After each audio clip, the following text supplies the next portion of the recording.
ہمارے ہاں جب بھی بات کی جاتی ہے جی اسلامی نظام معیشت آنا چاہیے تو اس کے جواب میں فقہا کی کتابوں کے مختلف جو اقتباسات ہیں، مختلف ان کے جو انہوں نے چیزیں اس پہ لکھی ہوئی پیش کی جاتی ہیں، اور کہا جاتا ہے کہ دین نے پورا ایک مکمل معیشت کا نظام دیا، اور اس میں اتنی باریک باریک باتیں، مثلا آپ سے میں کوئی چیز خریدتا ہوں تو میرے پاس کتنے دن تک حق ہوگا، خیار رویت ہے، خیار عیب ہے، یہ سب بھی متعین کر دیا گیا ہے۔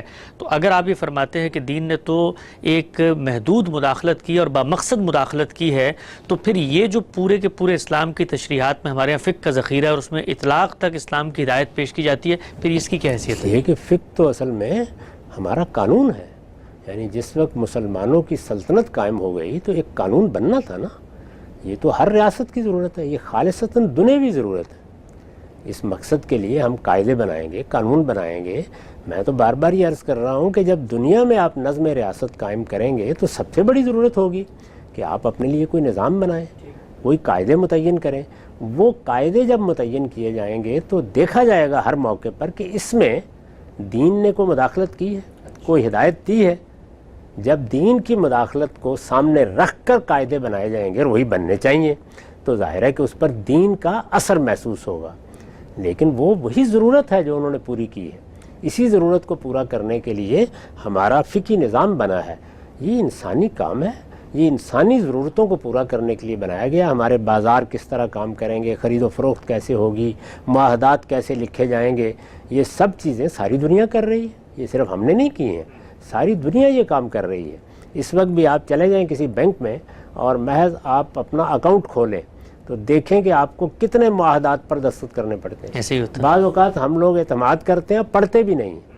کہیں کوئی گاڑی لینے کے لیے چلے جائیں، اس میں معاہدات بعض اوقات 10 صفحات کے ہوتے ہیں جی، اور اس کی شکوں کو پڑھنا بھی مشکل ہو جاتا ہے۔ ہسپتال میں چلے جائیں، وہاں پر اسی طرح کی آپ کو بعض دستاویزات پر دستخط کرنے ہوں گے۔ امیگریشن کے لیے درخواست دے دیں تو ہر جگہ آپ کو یہ قاعدے ضابطے ملیں گے، یہ قاعدے زندگی کے ہر معاملے میں بنانے پڑتے ہیں۔ تو لوگ فقہ کو اصل میں پورا کا پورا دین سمجھ لیتے ہیں، نہیں، وہ دین کی روشنی میں، ظاہر ہے کہ ہم مسلمان ہیں تو ہمارے پاس روشنی تو ہوگی نا۔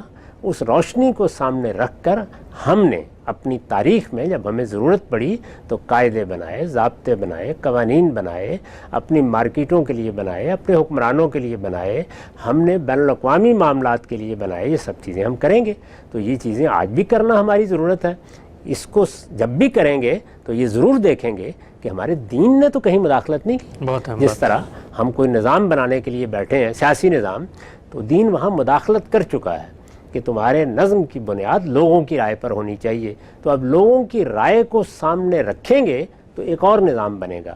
لیکن اگر مثال کے طور پر دین نے ہمیں اس کا پابند نہ کیا ہوتا تو ہم آزاد تھے، چاہے تو ہم قوت کی بنیاد پر فیصلے کا کوئی نظام بنا لیتے اور چاہے تو ہم لوگوں کی رائے پر بنا لیتے اور چاہے تو کوئی اور کام کرتے۔ اس میں پھر علم و عقل کے مسلمات کی بنیاد پر گفتگو ہوتی ہے، یعنی لوگوں کی افادیت کو یا ان کے فائدے کو سامنے رکھ کے۔ تو دین میں چونکہ زندگی کے ہر معاملے میں کوئی نہ کوئی ہدایت دی ہے، کہیں کوئی ایک اصولی ہدایت، کسی جگہ کوئی ایک اطلاقی ہدایت۔ یہ آپ کو معلوم ہے کہ میں نے کئی مرتبہ بالکل شمار کر کے بتا دیا ہے کہ یہ صرف 4-5 معاملات ہیں جن میں معیشت میں بعض چیزوں کے بارے میں ہدایت دی گئی ہے یا سیاست میں مداخلت کی گئی ہے۔ ان کو سامنے رکھا جائے گا، ان کے دلائل ہم دینے کے لیے تیار ہیں، لیکن وہ سب چیزیں بھی کس چیز کو سامنے رکھ کر کہی گئی ہیں؟ وہ در حقیقت اسی تزکیے کو سامنے رکھ کر کہی گئی ہیں کہ تمہاری انفرادی اور تمہاری اجتماعی زندگی میں آلودگی نہیں آنی چاہیے، ٹھیک، اسی کو سامنے رکھ کر کہی گئی ہیں۔ تو یہ بالکل ایسے ہی ہے کہ جس طرح مثال کے طور پر ہم اپنے ملک کا دستور بناتے ہیں تو اس کے بعد ہمیں یک بیک پتہ چلتا ہے کہ ایک عالمی نظام قائم کر دیا گیا ہے اقوام متحدہ کی صورت میں، اور اس میں بنیادی حقوق کا ایک چارٹر ہے۔ تو اب کیا ہوتا ہے، وہ بنیادی حقوق کا چارٹر ہر جگہ داخل کرنا پڑتا ہے یا اس کے بارے میں بتانا پڑتا ہے کہ کیا ہم پابندی کریں گے ان کی۔ تو بالکل آپ اسلام کی مداخلت کو بھی ایسے سمجھیے کہ اس نے اوپر سے کچھ چیزوں کے بارے میں کہہ دیا ہے کہ یہ چیزیں اخلاقی تقاضا ہے کہ ایسے ہونی چاہیے، تو ہم مسلمان کی حیثیت سے ان کو سامنے رکھیں گے اور اس کی روشنی میں اپنے لیے نظام بنائیں گے۔ اچھا، بڑی خوبصورتی سے آپ نے فرق واضح کیا، اور یہ بات سمجھ میں بھی آتی ہے اگر مسلمانوں کو حکومت ملی اور انہوں نے اسٹیٹ لا بنایا تو اپنے مذہب کی ہدایات کو سامنے رکھ کے بنایا، لیکن جو لا انہوں نے بنایا ہے وہ اصلاً دین نہیں ہے۔ ہم سب اگر یہ مان لیا جائے کہ جی اسلام مکمل ضابطۂ حیات ہے اور اصول سے اطلاق تک زندگی کی ہر شعبے میں پورا منظم قانون، ایک کنڈکٹ، ایک کوڈ، ایک رول، ایک پیرامیٹرز دیتا ہے، تو ہم تو یہ دیکھتے ہیں کہ خود جو موجودہ نظام ہے وہ اپنے بارے میں دعویٰ نہیں کر سکتا. آپ انشورنس کے لاز دیکھیں، آپ اس طرح میڈیکل ایتھکس کے لاز دیکھیں، آپ سول کوڈ دیکھیں، پینل کوڈ دیکھیں، جتنے بھی سوسائٹی میں یہاں تک کہ ٹریفک لاز دیکھیں، ان سب میں ایک ارتقاء ہے، ان سب میں ایک تبدیلی ہے. یہاں تک کہ جو سزائیں ہم نے آج تک مقرر کی ہیں، تو نظام تو کبھی بھی دنیا کو ایک بنا کر دے نہیں آ سکتا، اس لیے کہ دنیا تو ایوالو کر رہی ہے، تو نظام نہیں بدلنا پڑے گا. یہی وجہ ہے کہ اس طرح کے کسی معاملے میں اللہ تعالیٰ نے کوئی مداخلت نہیں کی. میں نے عرض کیا کہ وہ مداخلت جزوی ہے، متعین ہے، محدد ہے، اور صرف ان معاملات میں کی گئی ہے جن کا تعلق میری آخرت سے ہے. یعنی میں ایک مسلمان ہوں، اب میں حکمران ہوں، اب میں پارلیمنٹ کا ممبر ہوں، اب میرے ہاتھ میں کسی ادارے کا نظم ہے، تو میں چونکہ مسلمان ہوں تو اس لیے مجھے یہ ملحوظ رکھنا ہے کہ میرے پروردگار نے مجھے کن اخلاقی حدود کا پابند کیا ہے. ان کے بارے میں نے یہ عرض کیا کہ بعض چیزیں بالکل اجمال کے انداز میں کہہ دی گئی ہیں، اور بعض چیزوں میں کہیں اطلاقی طور پر کوئی حکم بھی دے دیا گیا ہے.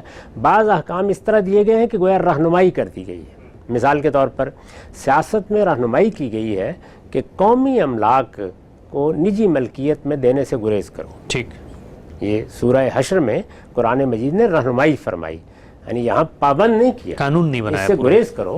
اور پھر اس کی وجہ یہ بتائی کہ اگر ان کو تم نجی املاک کی حیثیت سے لوگوں کے ہاتھ میں دے دو گے تو نتیجہ کیا نکلے گا؟ نتیجہ یہ نکلے گا کہ جو اللہ نے قانون بنایا ہوا ہے اس میں یہ سب بھی انہی لوگوں کے ہاتھ میں چلا جائے گا جو اس سے پہلے مال یا اقتدار پر قوت کے ساتھ قبضہ رکھتے ہیں، ان کے پاس چلا جائے گا. یہ اغنیا کے پاس ہی گردش کرتی رہیں گی. تو غریبوں کا اور جو لوگ نیچے رہ گئے ہیں ان کا خیال رکھنے کے لیے ضروری ہے کہ تمہارے پاس نظم اجتماعی میں کچھ قومی املاک ہونی چاہیے جن کی آمدنی سے ان کی ضرورتوں کو پورا کیا جا سکے یا سوسائٹی میں ایک توازن قائم کیا جا سکے. اب یہ ارشاد کی نوعیت کی ایک ہدایت ہے، اللہ تعالیٰ نے یہ ہدایت کر دی. اس ہدایت کو ہم سامنے رکھیں گے، لیکن یہ کوئی نظام نہیں بنا کے دیا گیا، ایک اصولی بات کہی گئی، اس کو سامنے رکھ کر نظام بنانا وہ ہمارا کام ہے. تو ہمارے دین نے ایک رہنمائی فرمائی ہے بعض معاملات میں، اور وہ معاملات وہی ہیں کہ جن میں کوئی بڑا مسئلہ پیدا ہو سکتا تھا. یہ جو تاثر پیدا ہوا ایک مکمل ضابطہ حیات کا اور اس کو اختیار کیا گیا اور ایک نظام زندگی کا، وہ بھی اس لیے کہ ہماری تاریخ بن چکی تھی اور اس تاریخ میں ہم نظام بنا چکے تھے. اچھا، بہت اہم بات یعنی وہ جو ہماری فکر تھی وہ اصل میں ہمارا نظام تھا، اس پر ہماری عدالتیں چل رہی تھیں، اس پر ہماری ریاست معاملات کر رہی تھی، اس پر ہم بین الاقوامی قانون کی بعض چیزوں کو زیر بحث لا رہے تھے. وہ ایک پورا نظام بنا ہوا تھا. تو جیسے ہی مسلمانوں کے مفکرین نے یہ دیکھا کہ اب حکومت ان کو ملنے والی ہے تو انہوں نے یہ کہا کہ ہمارے پاس تو ایک بنا بنایا نظام موجود ہے.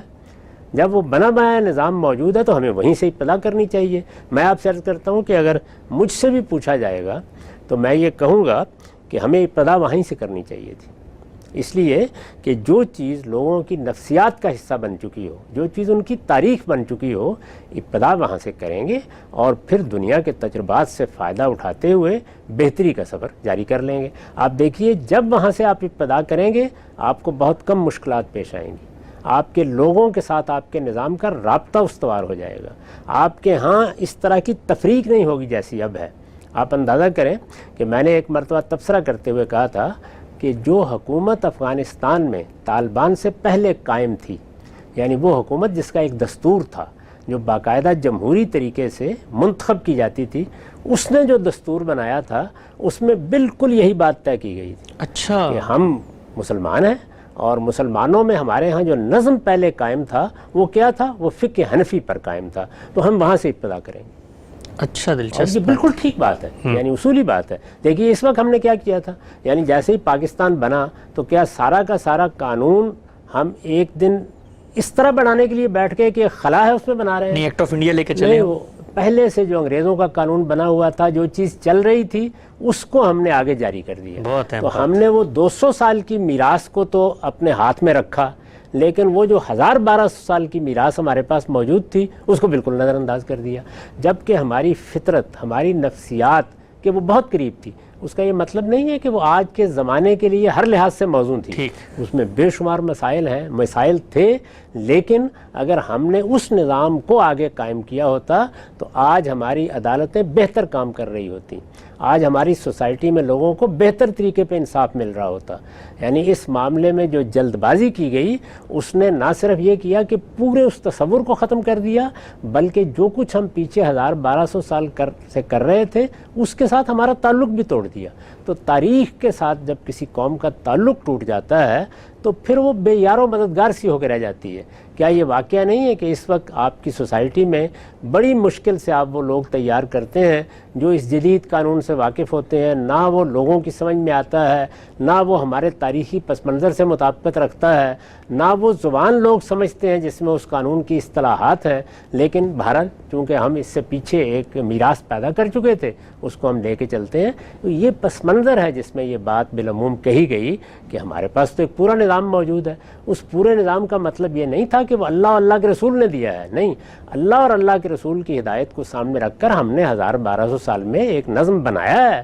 اس نظم سے ابتدا کرنی چاہیے، وہ انسانوں کا بنایا ہوا نظم ہے، اس میں تبدیلیاں آ جائیں گی.